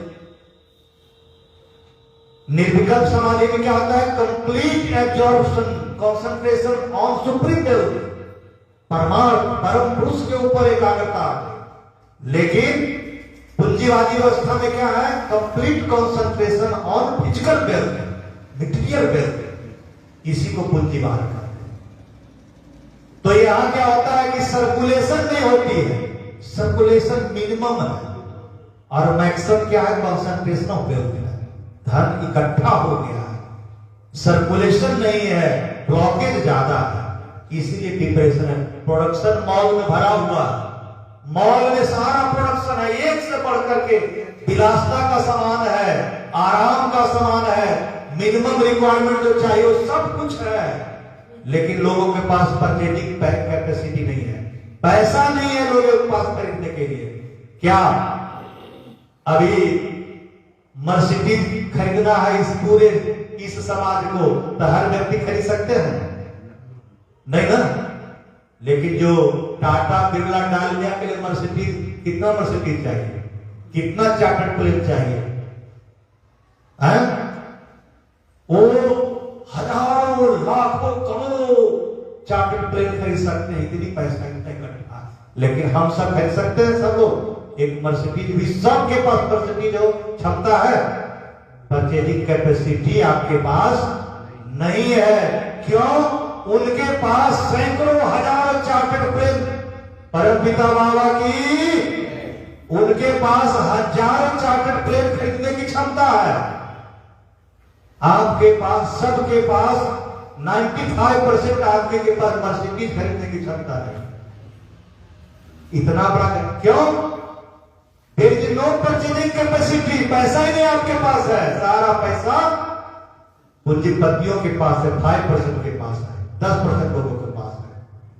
तो ये जो प्रोडक्शन बाहर समाज में है, मार्केट इकोनॉमी, मार्केट में प्रोडक्ट सप्लाई, प्रोडक्शन है, डिमांड भी है, लेकिन परचेजिंग सप्लाई भी है, लेकिन परचेजिंग कैपेसिटी नहीं है। तो अच्छा, जितना भी पैसा है उसका मूल्य ठीक नहीं है, प्राइस रेट ठीक नहीं है, कीमत ज्यादा। हमारा पैसा का रेट जो है, प्राइस रेट ज्योतिषमान जी बहुत कम हो गया। आज पहले जो 25 पैसा में जो खरीदते थे, है ना, 1 क्विंटल सामान, अब कितने में खरीदते हैं? 1 क्विंटल सामान कितना पैसा चाहिए? तो मूल्य जो है डिटोरिएट कर गया, इसको इन्फ्लेशन कहते हैं, मुद्रास्फीति। करेंसी का रेट कम गया है, मूल्य ह्रास हो गया, प्राइस रेट डिटोरिएट कर गया, मूल्य ह्रास हो गया। इकोनॉमिक्स पढ़ा रहे हैं ना, बोलना पड़ेगा ना। परमपिता बाबा की मंदी, बाबा कहते हैं जब कम मंदी होती है उसको अंग्रेजी में रिसेशन कहते हैं। क्या कहते हैं? रिसेशन। मूल्य का हरा, बहुत पैसा, ढेर का पैसा लेकर के कम वस्तु खरीद करके बाजार से लाते हैं, इसको इन्फ्लेशन कहते हैं, मुद्रास्फीति कहते हैं। समझ में आया नित्यात्मान जी? हाँ। और जब बहुत बड़ा डिप्रेशन हो गया तो उसको महामंदी कहते हैं, ग्रेट डिप्रेशन कहते हैं। तो बाजार में मार्केट इकोनॉमी के अनुसार प्रोडक्शन भी है, सप्लाई भी है, डिमांड भी है, किंतु परचेजिंग कैपेसिटी जब मिनिमम हो जाए, करेंसी का रेट बहुत घट जाए और बाजार में सब कुछ होते हुए खरीदने की क्षमता हमारे पास सबसे कम हो जाए, तो हम मिनिमम रिक्वायरमेंट की पूर्ति नहीं कर पाते। सबके पास सुंदर मकान नहीं है। सबके पास सुंदर मकान है? नहीं है। सबके पास गर्म कपड़ा है? कम है। जो राजाओं के पास, जो पैसे वालों के पास है, आप सब अपने अपने शादी में कितना खर्च करते हैं। लेकिन मुकेश अंबानी के बेटा बेटी की शादी हुआ तो एक बार मुकेश अंबानी की पत्नी कौन है? नीता अंबानी बाथरूम में जाती है, एक बार बाथरूम में घुसती है तो 10 लाख रुपया खर्च होता है। अब आप सोचिए, तो इकोनॉमी, हमारी जो मार्केट इकोनॉमी है, हमारी जो करेंसी, हमारी जो डिप्रेशन अर्थव्यवस्था है, कहां पहुंच गया है। तो क्या वो पूंजी, क्या कहते हैं, भगवान की बेटी वही है? भगवान की बेटी वही है? हम लोग किसके हैं? सौतेले मां बेटे हैं? नहीं। तो ऐसा क्यों हुआ है? कुव्यवस्था के कारण हुआ है कि नीता अंबानी एक बार खाना खाएगी, एक बार खाना खाएगी ऑर्गेनिक स्पेशल ऑर्गेनिक फार्मिंग का, तो 3 लाख रुपए एक बार बैठे। 3 लाख रुपया का एक बार खाना का उसका कीमत है। सोचिए आपका, ये तो कम बोल गए। तो ये जो डिप्रेशन है, ये जो डिप्रेशन है, बाबा यही कहते हैं अर्थव्यवस्था हमारा ऐसा हो, इसमें क्रिप्टो करेंसी चल रही है, मनी लॉन्ड्रिंग चल रहा है, शेयर बाजार अपने उफाल पर है, वॉल स्ट्रीट में शेयर मार्केट लग रहा है। आजकल तो एक कौन है, कौन सा आजकल कौन चल रहा है? पीजीआईएम, नाना प्रकार के चीट फंड कंपनियां चल रही है? नाना प्रकार क्रिप्टो करेंसी चल रही है, हवाला चल रहा है, सब कुछ चल रहा है। सब लोग इशारों में सब समझ रहे हैं, सब समझ रहे हैं ना? हाँ, खूब उछाल चल रहा है, ऐसा खूब जपत हो रहा है। परमपिता बाबा की, इससे अर्थव्यवस्था किसी की नहीं सुधरने वाली है जब तक प्रौढ़ नहीं आता। क्यों? बाबा कहते हैं ये सब सेंट्रलाइज सिस्टम ऑफ इकोनॉमी है। जब तक सेंट्रलाइज सिस्टम ऑफ इकोनॉमी रहेगा, धन का केंद्रीकरण होगा पूंजीवादी व्यवस्था में, तब तक ये निर्धन और हिंसक पशु प्रवृत्ति मनुष्य के भीतर और आध्यात्मिक ह्रास, आध्यात्मिक अवचेतना, आध्यात्मिक गिरावट, मानवीय नव चेतना, नूतन चेतना, नव मानवतावादी चेतना का गिरावट होता रहेगा। यही बाबा कह रहे हैं।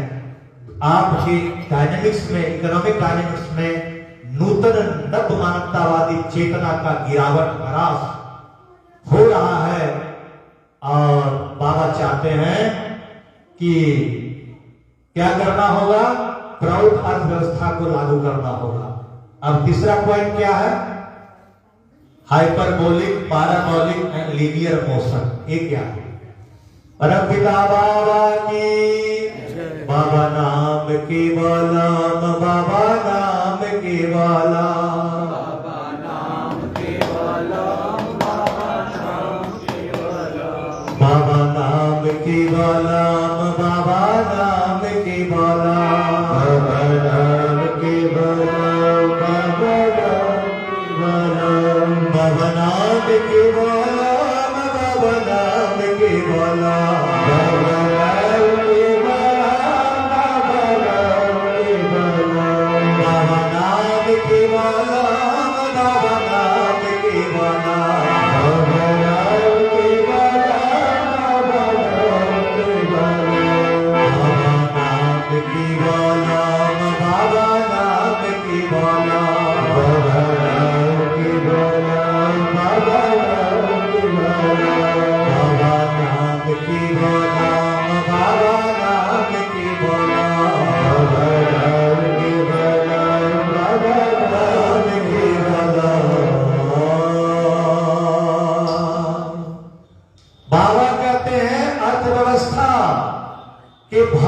गति, वैज्ञानिक गति को समझना होगा।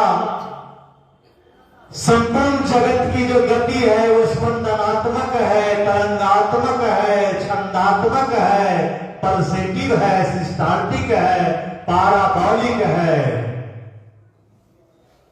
इसकी गति को हाइपरबोलिक, लीनियर और पॉइंटेड बनाना है। संपूर्ण ब्रह्मांडीय अस्तित्व की गति छंदात्मक है, सिस्टाल्टिक है, पाराबॉलिक है, पल्सेटिव है। ऊपर और नीचे वाला है। पल भर में ऊपर चढ़ते हो, पल भर में नीचे आते हो, कुछ देर सकारात्मक सोचते हो, थोड़ी देर में नकारात्मक सोचने लग जाते हो। पल भर के लिए कल्याण का भाव आता है, दूसरे ही पल अकल्याण का भाव आने लग जाता है। यही जगत की गति है जी। इस गति को फिजिक्स की भाषा में, विज्ञान की भाषा में पल्सेटिव, सिस्टाल्टिक और पाराबॉलिक मोशन कहते हैं। इतना बड़ा लिखा रहता है, बाबा का लिखा हुआ है, हम अपने से नहीं लिखते हैं। इसी सब्जेक्ट में है, पाराबॉलिक, सिस्टाल्टिक, पल्सेटिव। समझ में आता था? तो जो गति दुर्व्यवस्था के कारण, त्रुटिपूर्ण अर्थव्यवस्था के कारण हर मनुष्य की गति, मानसिक आध्यात्मिक गति छंदात्मक रहे, पल्सेटिव रहे, थोड़ी देर के लिए परमात्मा का भाव, कल्याण का भाव, सकारात्मक पॉजिटिव भाव, और थोड़ी देर के बाद सीधे उल्टा। इसी को फिजिक्स की भाषा में पाराबॉलिक, पाराबॉलिक का मतलब ऊपर तो चढ़ गए हैं लेकिन तुरंत धूमकेतु की तरह नीचे बुझते हुए, ज्योति हमारे भीतर जो है, रोशनी जो है, प्रकाश है, धूमकेतु के प्रकाश धीरे धीरे धीरे खत्म होते होते बुझ करके उल्का पिंड बन करके गिर जाता। बाबा कहते हैं जब तुम चढ़ रहे हो ऊपर की तरफ, ये हाइपरबोलिक मोशन कहते हैं। क्या बोलते हैं? Hyperbolic motion. तुलसीपुर क्या बोलते हैं? निंदाई थी। Hyperbolic motion. ऊपर चढ़ना को क्या कहते हैं? बोलिए। Hyperbolic motion. और धूमकेतु की तरह, उल्का पिंड की तरह धीरे धीरे बुझते हुए पृथ्वी ग्रह पर गिर गए। इसको पाराबॉलिक मोशन क्या कहते हैं? इसको क्या कहते हैं? पाराबॉलिक मोशन। यही लिखा हुआ, हाइपरबोलिक, पाराबॉलिक। नीचे, हाँ देखा, ठीक है। ऊपर चढ़ रहा है ना, नीचे देखा, ऊपर की तरफ, तो थोड़ा सीधा सीधा रखा और सरल भाषा। जब तुम्हारी गति, तुम लोगों की गति, मनुष्य की गति हाइपरबोलिक मोशन कहते हैं। लेकिन जगत की तरफ, माया की तरफ, नकारात्मक जगत की तरफ, अकल्याण की तरफ, दुर्व्यवस्था की तरफ जब तुम्हारी गति नीचे की तरफ, अधोगति की तरफ हो, उसको पाराबॉलिक मोशन कहते हैं। नीचे की तरफ। क्लियर हो गया ना? हाँ, पढ़ने से जो समझ में नहीं आती, क्लास में समझ में आ जाती है। यही बात बाबा कह रहे हैं। अच्छा, उसके बाद लीनियर मोशन। अब बाबा कहते हैं सोचते कुछ और हो, बोलते कुछ और हो, करते कुछ और हो, एकता नहीं रहता तुम्हारे, एक नहीं रह पाते हो, सब में अंतर हो जाता है, पाखंडी तुम बन जाते हो, सोचते कुछ, बोलते कुछ, करते कुछ। लेकिन बाबा कहते हैं जिस दिन, ये तुम्हारा दोष नहीं है, ये व्यवस्था दोष है। समाज व्यवस्था, सोशल डायनेमिक्स, समाज गति, विज्ञान त्रुटिपूर्ण है, परिवेश ठीक नहीं है। अगर दिन सबको भक्ति भजन का, सबको खाने पीने की पूरी गारंटी रहे, ऐसा ही भजन कीर्तन ध्यान का माहौल रहे, सत्संग का माहौल रहेगा, किसी का पतन होगा? किसी की सोच उल्टा पुल्टा होगा? नहीं होगा। किसी के से शत्रुता रहेगी? नहीं रहेगी। सब दोस्त मित्र, सब अपना, सब कल्याणकारी बन जाएगा। तो बाबा कहते हैं ऐसा समूह का मन का होना लीनियर कहते हैं, सरल रेखा। इस ऐसी गति को क्या कहते हैं? लीनियर मोशन, सरल रेखा, सीधा सीधा सज्जन की गति, साधु की गति, साधक की गति को ही सरल रैखिक गति कहते हैं। परमपिता बाबा की है, जोर से बोलिए जय। अच्छा, आइए type of dynamics, type of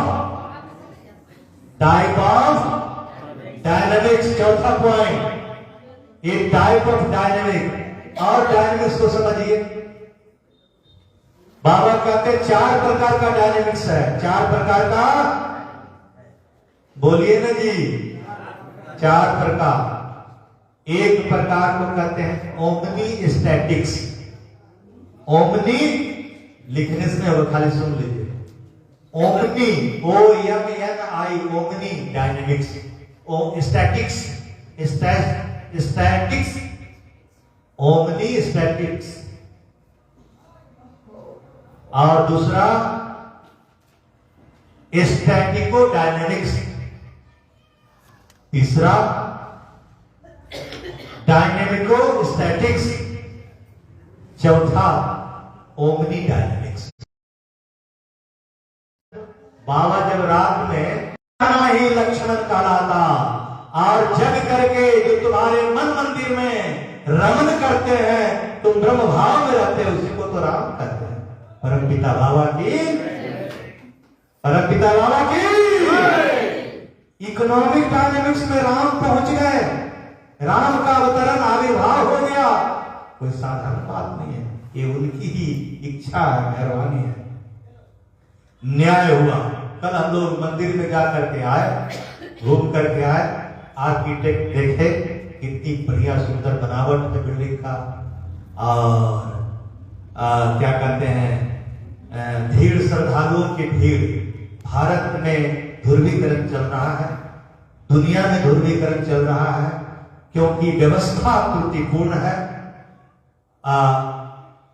त्रुटिपूर्ण व्यवस्था है, तो एक प्रगतिशील समाजवाद लाने के लिए धीरे धीरे geo sentiment, socio sentiment, geo economic sentiment, geo political sentiment, geo cultural sentiment, geo intellectual sentiment, geo social sentiment, है ना, जियो रिलीजियस सेंटिमेंट, ये सब में परिवर्तन आता जाएगा।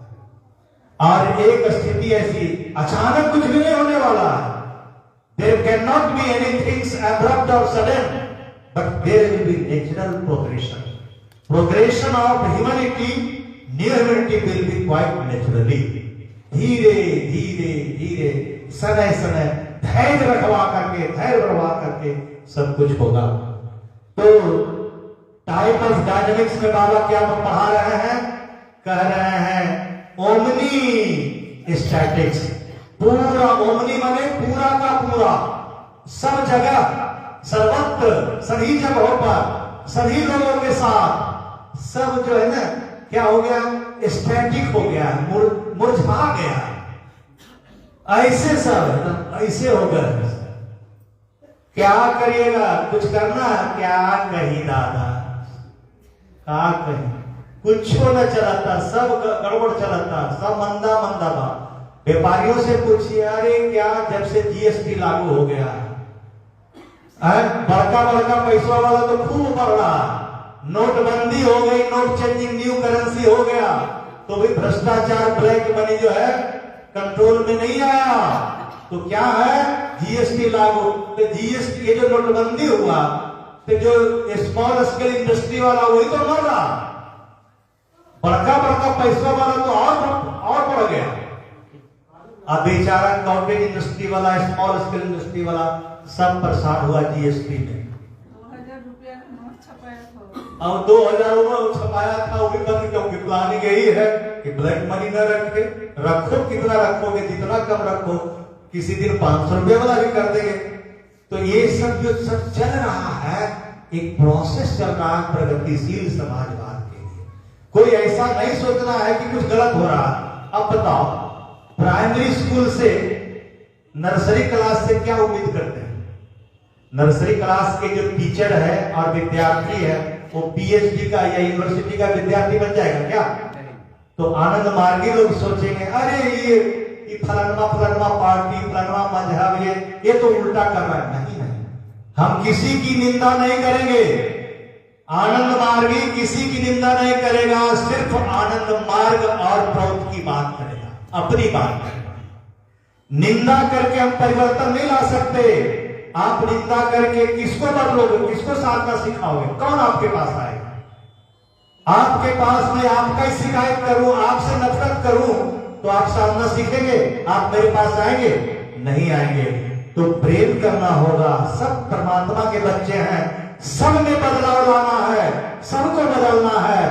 और बदलने की तरकीब, प्रक्रिया, विधा, नीति, नैतिकता, सिद्धांत सब हमारे पास है। तो हमारे लिए तो सारा बाजार है खुला हुआ, परिवर्तन हमें को लाना है धीरे धीरे।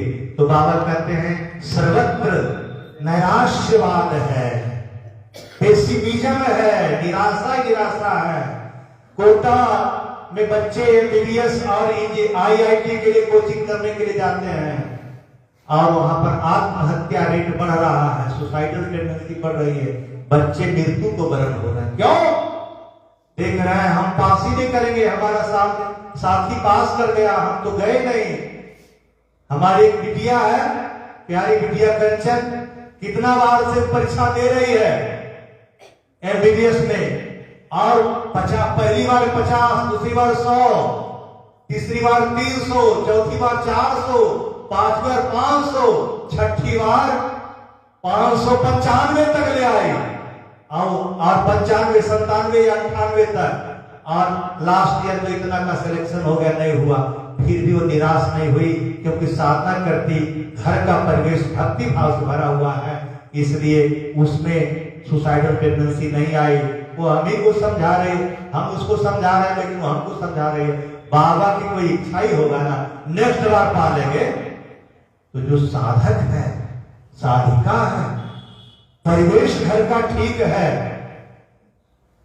तो कभी भी कितनी भी परिस्थितियां खराब हो जाए, निराश नहीं होंगे, मनोबल को बनाए रखेंगे। और तो बाबा कहते हैं कि पहला जो डायनेमिक्स है, व्यवस्था दोष के कारण, समाज व्यवस्था दोष के कारण तुम्हारी सर्वात्मक गति स्टैटिक है। ओमनी स्टैटिक्स उसी को कहते हैं।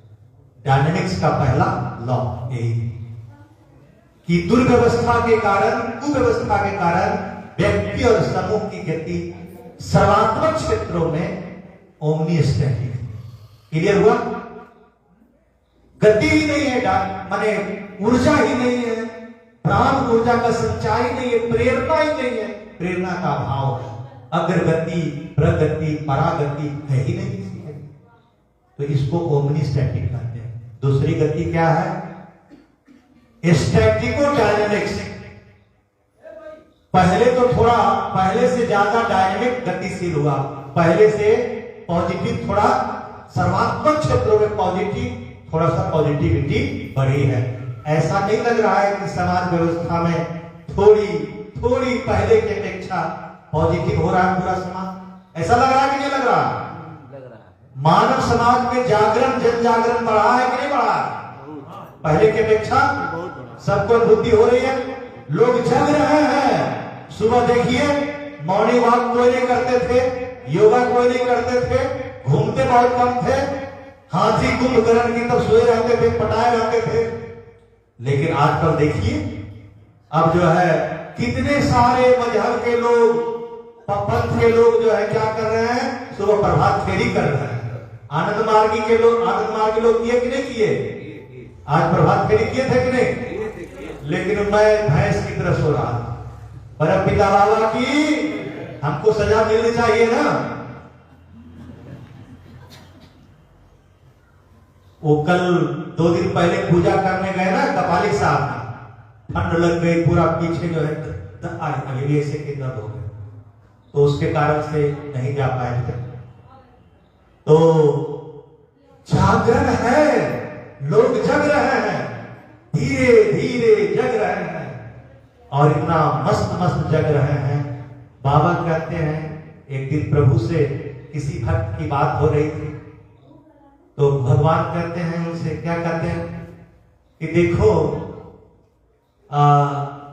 हम अच्छा खोली देते हैं। हम बोले बाबा ये कब जो है प्रभु आ जाएगा? तो बाबा बोले इतनी जल्दी क्या है, इतनी जल्दी क्या है? प्रगति धीरे धीरे स्वाभाविक गति से सब कुछ ठीक चल रहा है जी। पूरी समाज स्वाभाविक गति से चल रही है, हमारी प्रकृति उसको सही तरीके से ले चल रही है। मेरे ही आदेश का पालन मेरी प्रकृति कर रही है। चिंता मत करो, तुम लोग को जो काम मिला है उसको करते रहो। उसमें अगर कोई त्रुटि है तो उसका आत्म विश्लेषण करके आगे बढ़ते रहो। धैर्य के साथ घबराओ नहीं, चलते चलो, चले बेटी चल चल चल गान गे चल, चलते रहिए, गीत गाते चलते रहिए। तीसरा है डायनेमिको स्टैटिक्स। जब डायनेमिको डायनेटिक्स, इसका मतलब किसका? स्टैटिको डायनेमिक्स का मतलब होता है कि पूंजीवादी व्यवस्था में, मिश्रित अर्थव्यवस्था में, साम्यवादी अर्थव्यवस्था में, मजहबी अर्थव्यवस्था में, समाज व्यवस्था में थोड़ा थोड़ा बाहर से शुरू में डायनेमिसिटी, गतिशीलता दिखाई देगा, लेकिन बाद में आंतरिक और बाहरी दोनों रूप से तुम स्थिर हो जाओगे, अगतिशील हो जाओगे, निराशजनक गतिशीलता रहेगी, पतन हो जाएगा, मन तन सबका पतन हो जाएगा। हर क्षेत्रों में, सर्वात्मक क्षेत्रों में अगतिशीलता आ जाएगी। लास्ट पॉइंट है ओमनी डायनेमिक्स। सर्वात्मक क्षेत्रों में गति का रहना होना, ये तो प्रौढ़ अर्थव्यवस्था में ही होगा, आनंद मार्ग अर्थव्यवस्था में ही होगा। आनंद मार्ग समाज व्यवस्था जब लागू हो जाएगा, 16 पॉइंट्स का समाजीकरण हो जाएगा, 16 पॉइंट्स का समाजीकरण हो जाएगा, तब देखेंगे हर लोग साधना करने लग जाएंगे, तो जो समाज व्यवस्था अर्थव्यवस्था होगी वो ओमनी डायनेमिक्स होगी। चाहे भौतिक क्षेत्र में भी गति से सब जगह हुए हैं, सब नियमित समय पर साधना कर रहे हैं, कीर्तन कर रहे हैं, 5 जन्य गुरु सकाश, और 4 बार साधना, 2 बार साधना, 4 बार उपवास, 2 बार उपवास, सब कर रहे हैं। एक रात में एक साधक सोया हुआ है, एक सन्यासी सोया हुआ है। अचानक बाबा उसको जगा देते हैं। जब जगा देते हैं तो देखते हैं, क्या देखते हैं कि उसका सर बाबा के गोद में, उसका सर बाबा के गोद में है। परमपिता बाबा की जय। कहता बाबा का आंख लाल। बाबा कहते हैं वो दादा कहते हैं, बाबा आप क्यों गुस्से में हैं? तो बाबा कहते हैं, सोने से पहले तुम गुरु पूजा किए? नहीं बाबा, गलती हो गई। 80 बार कम से कम इष्ट मंत्र जपे थे? नहीं बाबा, गलती हो गई। पूरा भूत शुद्धि, आसन शुद्धि, चित्त शुद्धि किए थे? नहीं बाबा, गलती हो गई। अच्छा, व्यापक सोच लिए थे? नहीं बाबा, गलती हो गई। व्यापक सोच नहीं किए, भूत शुद्धि, आसन शुद्धि नहीं किए, गुरु मंत्र इष्ट मंत्र नहीं दिए, 80 बार मंत्र जो मंत्राघात होता है वो नहीं किए, और उसके बाद गुरु पूजा नहीं किए, ऐसे ही सो गए, फिर भी तुम्हारे बाबा तुमको गोद में लेकर के। अब और क्या चाहे? तो मेरा आंख जो लाल है इसलिए ये सब नहीं किए थे। ये सब करनिए था कि नहीं था? तो क्यों नहीं किए? इसलिए करोगे। तो ये जो बाबा कह रहे हैं कि जब ओमनी डायनेमिक सिस्टम हो जाएगा, समाज ये आनंद मार्ग का समाजवाद और प्रौद्ध का प्रगतिशील समाजवाद आ जाएगा, सोशलाइजेशन हो जाएगी पृथ्वी ग्रह पर, सरकार, समाज, स्टेट, सेंटर, सारा देश विदेश, पूरी 245 समाज में अर्थव्यवस्था का विकेंद्रीकरण हो जाएगा, और ये लागू हो जाएगा विकेंद्रीकरण सिस्टम प्रौद्ध का। तब हम कोऑपरेटिव सिस्टम का, कोऑर्डिनेटेड कोऑपरेटिव सिस्टम लागू हो जाएगा। मार्केट में उपभोक्ताओं के लिए, खुद उपभोक्ता कंज्यूमर के लिए, कंजम्पशन के लिए सब कुछ उपलब्ध रहेगा, किसी को कोई कमी नहीं रहेगी, मिनिमम रिक्वायरमेंट सबकी गारंटी रहेगी, तो बाहरी जो गति है, rational distribution of skilled services, जो जीनियस लोग हैं, जीनियाई है, टैलेंटेड है, स्किल है, उनको रेशनल फैसिलिटी मिलेगा, चार्टर्ड प्लेन मिलेगा, अच्छे लोगों के लिए, जीनियस लोगों के लिए। और एक समय ऐसा भी आएगा कि हर आनंद मार्गी के लिए चार्टर्ड प्लेन मिलेगा, हर मार्गी के लिए चार्टर्ड प्लेन मिलेगा, पूरे दुनिया में घूमने के लिए ऐसी अर्थव्यवस्था हो जाएगी, हर मनुष्य के लिए मिलेगा। एक बार ऐसी व्यवस्था हो जाएगी, समाज व्यवस्था ऐसी हो जाएगी कि बाबा कहते हैं कि तुम लोग आध्यात्मिक रूप से इतना उन्नत हो जाओगे, सब लोग सिद्ध हो जाओगे। 10 परिवार का एक सदस्य है, एक परिवार है 10 सदस्यों का, और इस पृथ्वी ग्रह पर बाबा ने कहा 1000 साल के बाद रहने लायक परिवेश नहीं रहेगा, आइस एज आ जाएगा। तो उस समय क्या करोगे कि तुम लोग उन्नत एलिवेटेड जो साइंस एंड टेक्नोलॉजी है उसके द्वारा तुम इस सोलर सिस्टम के बाहर, इस आकाश गैलेक्सी में, जहां मनुष्य किसी भी उपग्रह पर, सैटेलाइट पर, मून पर या ग्रह पर जाकर के अपने लिए उसको उपयुक्त परिवेश का अन्वेषण कर लोगे, देख लोगे। और आज प्लान हुआ कि वहां हम लोग चलो, नहीं तो यहां नहीं रह सकते, शरीर है ना अभी, तो क्या करेंगे, अनिमा लगिमा महिमा प्रकाम अंतर्जामित, ये सब जो अष्ट सिद्धियां हैं उस समय सब साधक साधिका को रहेगा, सब दादा सबको रहेगा, सतराम जी दीदी सबके पास पावर रहेगा, मार्गी दीदी सबके पास रहेगा पावर। आज दूसरे ग्रह पर जाना है तो घर में डिसाइड करें भाई दूसरे ग्रह पर जाना है, जाए के बाद तो जाए के बाद तो ठीक, पापा मम्मी चले के बाद तो चलो, तो कैसे चलेंगे, तुरंत अनिमा सिद्धि, आंख बंद करेंगे, अनिमा सिद्धि, अनुभव अनुतुल्य भव, अनु की तरह हो जाओ, ऐसा सोचेंगे वैसा हो जाएंगे, इतना बड़ा जो दिख रहा है छोटा हो जाएंगे, अनु की तरह, एटम की तरह।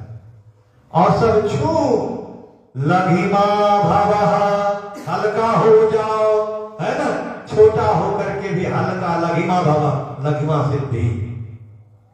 बाबा जेल में थे, अब बाबा जहर के कारण अस्वस्थ हो गए थे, दवा रामानंद दादा खिलाते थे, बाबा एक दिन नाराज हो गए, भगवान तो बच्चे की तरफ जाते हैं, नाराज हो गए, पिए पर ही नाराज है, तो बात ही नहीं कर रहे हैं, बाल हट, बात ही नहीं कर रहे, मुंह फेर ले रहे हैं बाबा भी।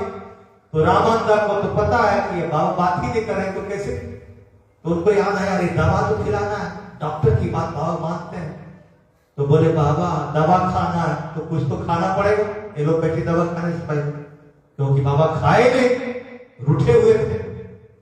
तो वैसे ही जैसे ही दवा कुछ लाए, दवा खिलाने से पहले तो बाबा को खाना पड़ा, तो खा लिए बाबा, खा लेने के बाद दवा, तो बाबा जहां बैठे थे तो बाबा मोटे थे ना, उठा सकता बाबा को कोई, बहुत भारी थे। तो रामानंद दादा ने क्या किया कि बस बाबा को लिया, जैसे कुछ होता है ना फूल या कोई छोटा सा किताब लिया, उठा कर रखते हैं, वहां से कर दिया। तो बाद में बाबा से पूछे, बाबा आप इतने भारी कैसे, हल्के कैसे हो गए?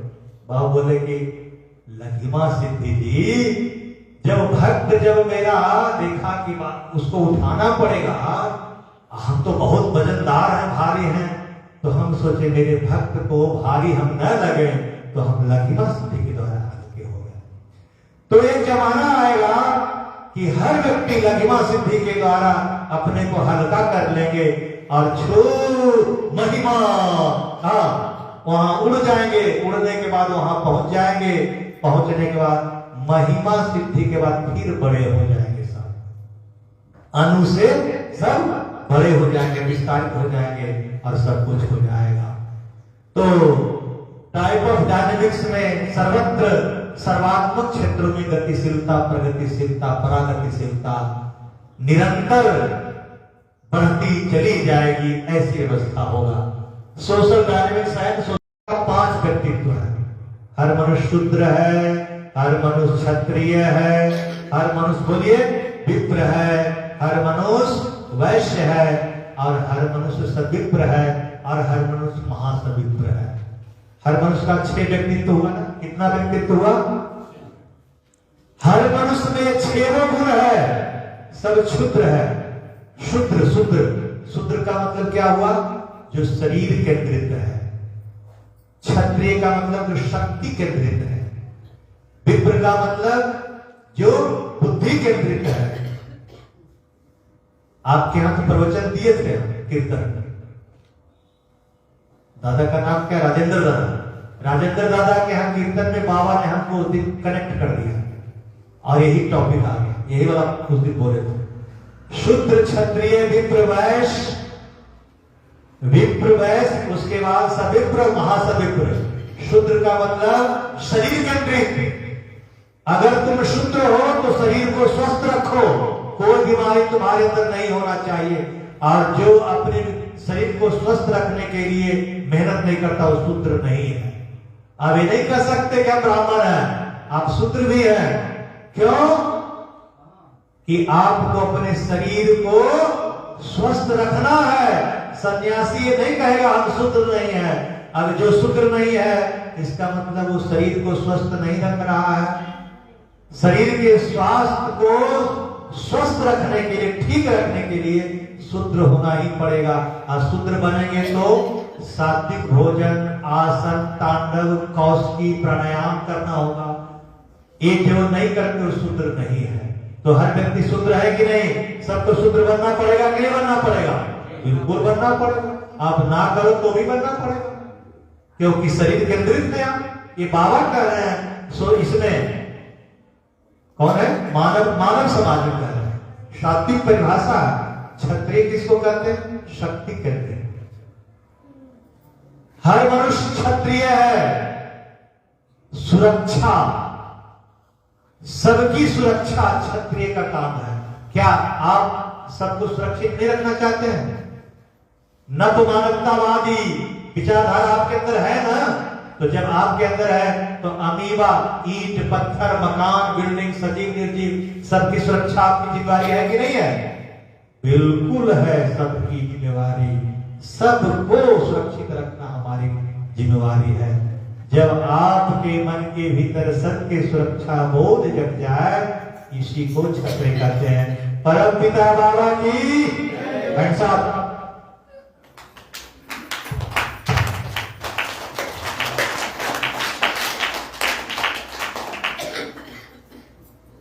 विप्र किसको कहते हैं? जो बुद्धि बिगड़ जाए। अभी तो बुद्धि ठीक चल रहा था, लेकिन आजकल बिगड़ गया है।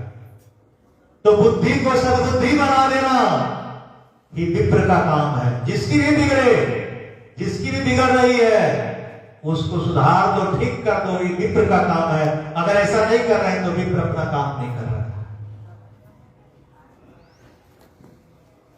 चौथा क्या है? वैश्य, धन केंद्रित। आपके पास सब कुछ है, मिनिमम रिक्वायरमेंट की भी आपकी गारंटी है, मैक्सिमम की भी गारंटी है। किसी के पास गारंटी नहीं, मिनिमम वाला भी गारंटी नहीं। खाना भी अच्छा से नहीं मिल रहा, कपड़ा भी अच्छा से नहीं मिल रहा, डीएमएस में नहीं जा सकते अच्छी तरह से, पैसा नहीं है।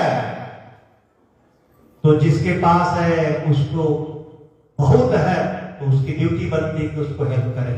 हर व्यक्ति सबको समृद्ध करने की जिम्मेदारी, आर्थिक रूप से, धन रूप से, कि सबकी गतिशीलता आ जाए, समृद्ध हो जाए, कि वैश्य का काम। अरे दादा हमारे हाथ नहीं ठीक है तो दूसरे का क्या? जितना है, पहले मार्गी समाज में हमारे पास जिसके पास जितना है उतनी सहायता तो करना ही पड़ेगा। तो शुद्ध, क्षत्रिय, विप्र, वैश्य, ये सारा जो काम है, मनोभावों का गुणों जो गुण मिला है, वो काम तो करना ही होगा। लास्ट में क्या है? सविप्र आत्मा प्रधान है, आत्मा केंद्रित है। आत्मा केंद्रित है तो सबके भीतर आत्मा देखना होगा, किसी का शरीर नहीं देखना होगा, किसी की कुबुद्धि दुर्बुद्धि नहीं देखनी होगी, तो आत्मा का ज्योतिर्मय स्वरूप देखना होगा सबको। इसी को सविप्र कहते हैं। सबको आज नहीं देख रहे हैं, कल दृष्टि आएगी। आज 5 मिनट की दृष्टि आ रही है, साधना के समय, सत्संग के समय दृष्टि आ रही है, लेकिन कल हर समय दृष्टि आएगी। ये बाबा की इच्छा है। एक जमाना था आनंद मार्ग के साधक साधिका जो जहां मिलते थे, रेलवे स्टेशन पर मिलते थे, एक दूसरे से लिपट करके फपक फपक रोते थे। मार्गी भाई हमारे मिले हैं, बाबा के भक्त मिले हैं, गुरु भाई मिले हैं, बाबा के भक्त मिले हैं, आपको फूट फूट करके रोते थे। वो जमाना आएगा जब आत्मा प्रधान लोग हो जाएंगे, सब लोग लिपट लिपट करके रोएंगे। अभी हम आए कहां से? बेगूसराय से आए। जिस घर में ऐसे लिपट करके रोता है, थोड़ा एक भजन गाते, फूट फूट के चिल्ला चिल्ला के सब रोता, महिलाएं वहां डांस करती है भाव में जाकर के, वहीं से भी आए हैं। तो कहीं कहीं ऐसा सब हो रहा है, हल्का सा बाबा नाम जप करे गिर जाते हैं लोग, समाधि में चल जाते हैं, ऐसा भी हो रहा। हजारीबाग से भी आए, वहां भी ऐसे होने लग जाता, कीर्तन लास्ट में करते हैं, गिरने बजने लग जाते हैं लोग, करते हैं। तो धीरे धीरे धीरे बाबा परिवेश का निर्माण कर रहे हैं, सब कुछ होगा। तो आत्मा प्रधान एक समय ऐसा आएगा जब आपकी परागति हो जाएगी, प्रगति के बाद तो आप परम पुरुष के भाव में हमेशा रहेंगे। अभाव में रहेंगे तो कहें मैं ही आनंद मूर्ति हूं, मैं ही आनंद मूर्ति हूं, ये भाव आने लग जाएगा। यही परागति है। तो यही अर्थ का परमार्थ है। अर्थ हमें परमार्थ का भाव देता है, परम बोध देता है, परम पुरुष का भाव में सिद्ध करता है। ऐसी एक व्यक्ति क्यों उसमें रहे, हर व्यक्ति उस भाव में क्यों न रहे, यही बाबा की इच्छा है। चक्र में सविप्रों की संख्या बढ़ जाए। निकुलियर रिवोल्यूशन, निकुलियस में समाज के केंद्र में सविप्र रहेंगे, आत्मा प्रधान के सविप्र क्या करेंगे? धीरे धीरे आंदोलन के द्वारा, समाज आंदोलन के द्वारा, प्रगतिशील अर्थव्यवस्था के द्वारा होगा। किसी भी क्षेत्र में, किसी व्यक्ति में, किसी का किसी भी स्तर में किसी का कोई शोषण नहीं होगा। और यही बाबा कह रहे हैं। तो बाबा कहते हैं कि वर्ल्ड गवर्नमेंट आएगा और वर्ल्ड गवर्नमेंट आकर के डिसेंट्रलाइज इकोनॉमी के द्वारा इंडिया में जो 44 समाज है, 44 समाज को विकसित कर करके यहाँ पर आर्थिक रूप से शोषण को खत्म करके सबके लिए समय प्रगतिशील अर्थव्यवस्था बना करके, सबको गारंटी करके, एक आध्यात्मिक परिवेश निर्माण करके, सबको भौतिक और आर्थिक रूप से, आध्यात्मिक रूप से समृद्ध करके हम क्या करेंगे? अर्थ शक्ति का प्रजातंत्र लाएंगे, आर्थिक प्रजातंत्र की स्थापना कर देंगे। आर्थिक प्रजातंत्र के बाद आध्यात्मिक प्रजातंत्र की स्थापना करेंगे। अभी क्या चल रहा है?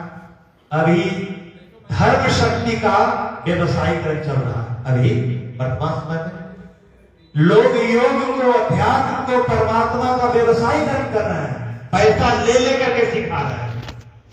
There is the commercialization of spirituality, but very soon, when people, government, state, center, society will adopt and accept the pragmatic system of economy, will socialize.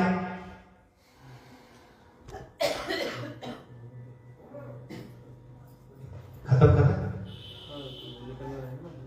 हाँ, तो हो गया हमारा समय। अब करते हैं परम पिता बाबा की। तो बाबा कह रहे हैं कि अभी कमर्शियलाइजेशन ऑफ इकोनॉमी चल रहा है, धर्म का व्यवसायीकरण चल रहा है, लेकिन नेचुरल चल रहा है, गलत कुछ नहीं हो रहा। इसके बाद क्या होगा? सोशलाइजेशन ऑफ स्पिरिचुअलिटी होगा, धर्म का समाजीकरण होगा। आप बताइए, योग तो करने लगे ना? मोदी जी क्या कर दिए? योगा दिवस। इतने देशों में योग शुरू कर दिए ना, तो कमर्शियलाइजेशन तो चल रहा है, व्यवसायीकरण तो चल रहा है। लेकिन योग को अच्छा मान के कर रहे हैं, कर रहे हैं। और यही सेकेंड स्टेट में सोशलाइज हो जाए, सब लोग करने लग जाएंगे, और सब लोग करने लग जाएंगे, तब तक इसी बीच में धीरे धीरे आनंद मार्ग घुस जाएगा मोदी जी के।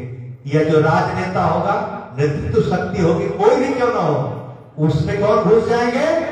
बाबा घुस जाएंगे, कहेंगे तुम प्रगतिशील समाजवाद की स्थापना नहीं कर सकते हिंदू मुस्लिम करके, है ना? ये मिश्रित अर्थव्यवस्था में तुम प्रगतिशील समाजवाद नहीं ला सकते, अध्यात्मवाद नहीं ला सकते, तो कैसे लाओगे? आनंद मार्ग को जीवन में उतारना होगा और सामाजिक आर्थिक राजनीतिक व्यवस्था में प्रगतिशील प्रौद्ध अर्थवाद को लाना होगा, तभी आध्यात्मिक प्रजातंत्र और आर्थिक प्रजातंत्र की स्थापना इस पृथ्वी ग्रह पर हो पाएगी। इतना ही कर करके मैं अपने वाणी को विराम देता हूं। परम पिता बाबा की, परम बाबा नाम के बलम, बाबा नाम के बलम, बाबा नाम के बलम, बाबा नाम के बलम, बाबा नाम के बलम, बाबा नाम के बलम,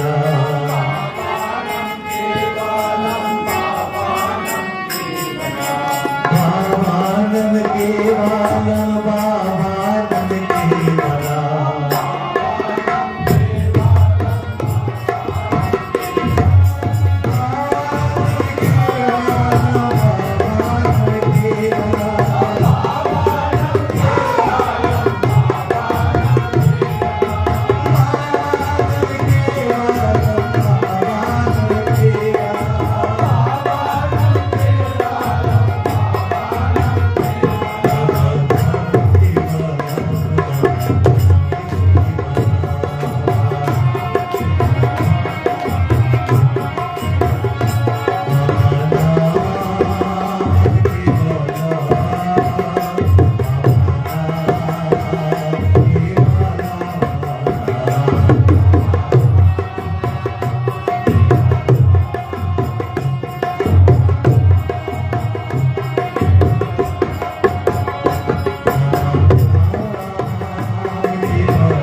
साधना में बैठ जाइए।